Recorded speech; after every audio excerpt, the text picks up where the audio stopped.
ಗೌರಿ ಗಣೇಶ ಹಬ್ಬ ಬಂತು ಅಂದರೆ ಸಾಕು ಚಿಕ್ಕಬಳ್ಳಾಪುರದಲ್ಲಿ ಗಲ್ಲಿಗೊಂದು ಗಣೇಶನಿಟ್ಟು ಶ್ರದ್ಧಾ ಭಕ್ತಿಯಿಂದ ಸಂಭ್ರಮಿಸುತ್ತಾರೆ.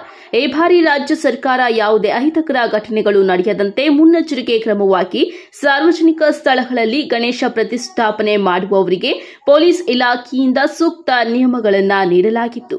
ನಿಯಮದಂತೆ ಗಣೇಶ ಮೂರ್ತಿಗಳನ್ನು ಕೇವಲ 3 ದಿನ ಅಥವಾ 5 ದಿನ ಮಾತ್ರ ಕೂರಿಸಲು ಅನುಮತಿ ನೀಡಲಾಗಿದೆ.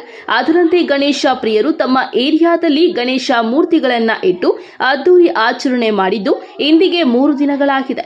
ಗಣೇಶ ಮೂರ್ತಿಗಳನ್ನ ಒಬ್ಬೊಬ್ಬರಾಗಿಯೇ ಬೆಳಗ್ಗೆಯಿಂದ ಮೂರ್ತಿಗಳನ್ನ ಚಿಕ್ಕಬಳ್ಳಾಪುರ ನಗರದ ಬಿಬಿ ರಸ್ತೆ, ಎಂಜಿ ರಸ್ತೆ ಮೂಲಕ ಮೆರವಣಿಗೆ ನಿಗದಿಪಡಿಸಿದ ಜಾಗಗಳಲ್ಲಿ ವಿಸರ್ಜನೆ ಮಾಡುವ ಕೆಲಸ ಮಾಡಿದ್ದಾರೆ. ನಗರದ ಕೆಳಗಿನ ತೋಟದ ಜೈ ಶ್ರೀರಾಮ್ ವಿನಾಯಕ ಗೆಳೆಯರ ಬಳಗದ ಯುವಕರು ಗಣೇಶ ಮೂರ್ತಿಯನ್ನ ವಿಸರ್ಜನೆ ಮಾಡುವ ಬಿಬಿ ರಸ್ತೆ ಮೂಲಕ ಮೆರವಣಿಗೆ ನಡೆಸಿದ್ದಾರೆ. ಈ ವೇಳೆ ಸಂತೆ ಮಾರುಕಟ್ಟೆ ಸರ್ಕಲ್ ಬಳಿ ಬಂದಾಗ ನಗರ ಪೊಲೀಸ್ ಠಾಣೆಯ ಪಿಎಸ್ಐ ನಂಜುಂಡಯ್ಯ ಅವರು ಸ್ಥಳಕ್ಕೆ ಬಂದಾಗ ಯುವಕರು ಅವರ ಕೆಲಸ ವೈಖರಿ ಮೆಚ್ಚಿ ಸ್ಥಳದಲ್ಲಿ ಸನ್ಮಾನ ಮಾಡಿ ಅವರನ್ನ ಮೇಲಕ್ಕೆ ಎತ್ತು ಕುಣಿದು ಕುಪ್ಪಳಿಸಿದ್ದಾರೆ.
ಈ ವೇಳೆ ಗಣೇಶ ಮೂರ್ತಿಯ ಮೆರವಣಿಗೆಯ ಸಂದರ್ಭದಲ್ಲಿ ಗಣೇಶ ಮೂರ್ತಿಯನ್ನ ವಿಶೇಷ ವಾಹನದಲ್ಲಿ ಇಟ್ಟು ಹಾಡಿಗೆ ತಕ್ಕಂತೆ ಗಣೇಶ ಮೂರ್ತಿಯನ್ನ ನೃತ್ಯ ಮಾಡಿಸಿದ್ದು ಗಮನ ಸೆಳೆಯಿತು.